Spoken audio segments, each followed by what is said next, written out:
ظالم اور جابر شوہر سے طلاق لینے کا آج میں آپ کے سامنے اس کے 6 طریقے ڈسکس کروں گا۔ سب سے پہلی بات، شوہر سے بڑے ہی نرمی کے ساتھ اسے بات کریں گے، آپ ایسا نہ کیا کریں اور مجھے بڑی تکلیف ہوتی ہے یا یہ ظلم سے باز آ جائیں۔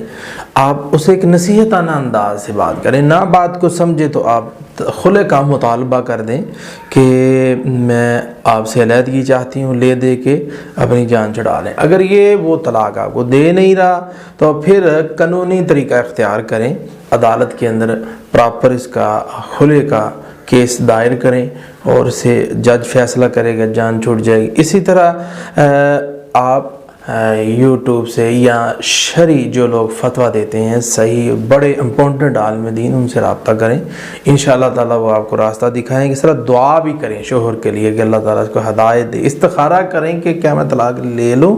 اسی طرح آخری بات، حسبنا اللہ و نعم الوکیل زیادہ سے زیادہ پڑھو۔ اعوذ باللہ من الشیطان الرجیم۔